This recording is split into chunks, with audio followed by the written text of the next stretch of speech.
Hello friends, welcome to Archana's delicious recipes. நம்ம வீடியோவில் இன்றைக்கி என்ன பார்க்க போகிறோன்னா சன்னா மசாலா கிரேவி எப்படி செய்யலான்றது பார்க்கலாம். இந்த சன்னா மசாலா கிரேவி பார்த்திங்கன்னா பூரிக்கு ரொம்ப டேஸ்ட்டாக இருக்கும். அதே போல் சப்பாத்திக்கும் ரொம்ப டேஸ்ட்டாக இருக்கும். வாங்க இதை எப்படி செய்யலான்றதை பார்க்கலாம். அதுக்கு ஒரு குக்கரில் ஓவர் நைட் ஊற வச்சு எடுத்து வச்சுருந்த வெள்ளை மூக்கு கடலையை சேர்த்துருக்குறோம்.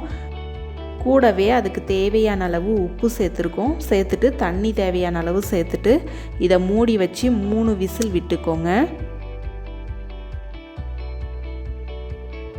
இதுக்கு தேவையான பொருள் என்னென்னு பார்த்துடலாம். அதுக்கு 3 தக்காளி மீடியம் சைஸில் எடுத்திருக்கோம். ஒரு பெரிய வெங்காயம் மீடியம் சைஸில் எடுத்திருக்கோம். 6 கேஷ்யூ எடுத்திருக்கோம். இந்த அளவுக்கு தேங்காய் எடுத்திருக்கோம். தேங்காவை இந்த அளவுக்கு சின்னதாக கட் பண்ணி எடுத்து வச்சுருங்க.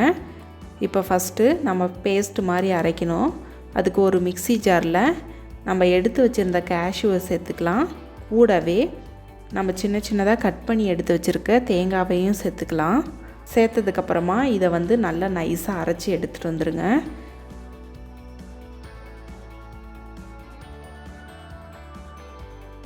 பாருங்கள், இந்த அளவுக்கு நைஸாக இருக்கணும்.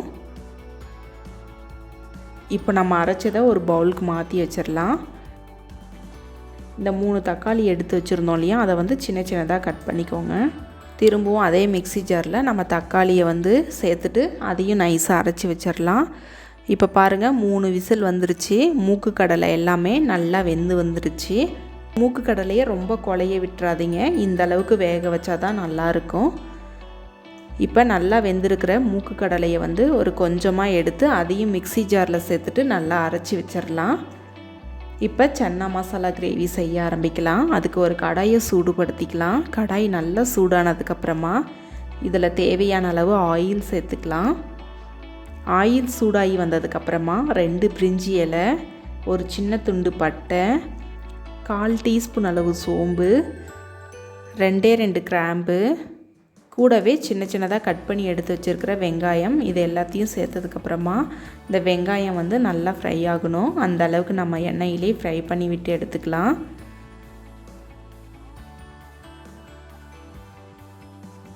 இப்போ கூடவே 3 டீஸ்பூன் அளவு இஞ்சி பூண்டு விழுது சேர்த்துக்கலாம். இஞ்சி பூண்டு விழுது சேர்த்ததுக்கப்புறம் இதோட பச்சை வாசனை போகிற அளவுக்கு நம்ம நல்லா ஃப்ரை பண்ணி விட்டுக்கலாம்.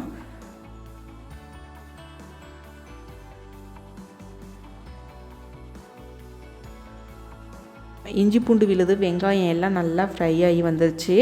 இப்போ நம்ம அரைச்சி எடுத்து வச்சுருந்த தக்காளியை சேர்த்துக்கலாம். தக்காளி அரைக்காமல் கூட சேர்க்கலாம், இது நம்மளோட விருப்பம்தான். அரைச்சி சேர்த்தோம்னா அந்த கிரேவி நல்லா திக்காக இருக்கும். அதுக்காக தான் நம்ம அரைச்சி சேர்க்குறோம்.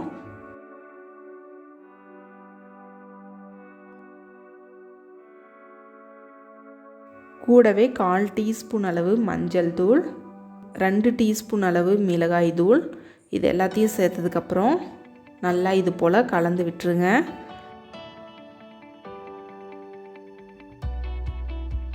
தனியாத்தூள் 2 டேபிள் ஸ்பூன், 1/2 டீஸ்பூன் அளவு கறி மசாலா, இது எல்லாத்தையும் சேர்த்ததுக்கப்புறம் திரும்பவும் ஒரு டைம் இது போல் கலந்து விட்டுறலாம்.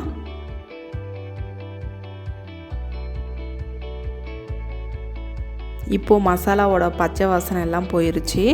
இப்போ நம்ம அரைச்சி எடுத்து வச்சுருந்த தேங்காய் விழுதை சேர்த்துக்கலாம். தேங்காய் கேஷ்யூ அரைச்சி எடுத்து வச்சுருந்தோம் இல்லையா, அதை சேர்த்துக்கலாம். சேர்த்ததுக்கப்புறமா இதை ஒரு டைம் இது போல் கலந்து விட்டுருங்க. இப்போது நம்ம வேக வச்சு எடுத்து வச்சுருக்க வெள்ளை மூக்கு கடலையை சேர்த்துக்கலாம்.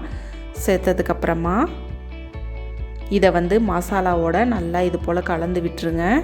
கலந்து விட்ட பிறகு இதை மூடி வச்சு 10 நிமிஷம் போல் கொதிக்க விட்டுக்கலாம். இந்த மசாலா எல்லாமே வெள்ளை மூக்கு கடலையோடு நல்லா கலந்து வரட்டும். இப்போ ஓப்பன் பண்ணி பார்க்கலாம். உப்பு தேவையான அளவுக்கு செக் பண்ணிவிட்டு நீங்கள் ஆட் பண்ணிக்கோங்க. லாஸ்ட்டாக நம்ம மூக்கு கடலையை அரைச்சி வச்சுருந்தோம் இல்லையா, அதை நம்ம சேர்த்துக்கலாம். இது எதுக்காக இது போல் அரைச்சி சேர்க்குறோன்னா அந்த கிரேவிக்கு நல்லா ஒரு திக்னஸ் கொடுக்கறதுக்காக நம்ம சேர்க்குறோம். பாருங்கள், இதை சேர்த்ததுக்கப்புறமா கிரேவி நல்லா திக்காயிருச்சு.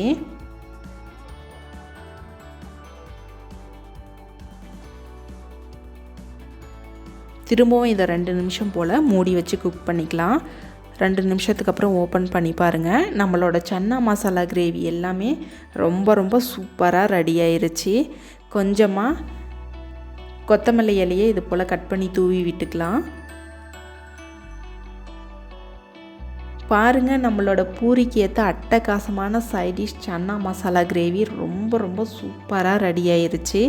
கண்டிப்பாக இந்த ரெசிபியை நீங்களும் ட்ரை பண்ணுங்கள். ட்ரை பண்ணிவிட்டு எப்படி வந்துச்சுன்னு உங்களோட ஃபீட்பேக்கை எங்களோட ஷேர் பண்ணுங்கள். இந்த வீடியோ உங்களுக்கு பிடிச்சிருந்தா மறக்காமல் லைக் பண்ணுங்கள், சப்ஸ்கிரைப் பண்ணுங்கள், ஷேர் பண்ணுங்கள்.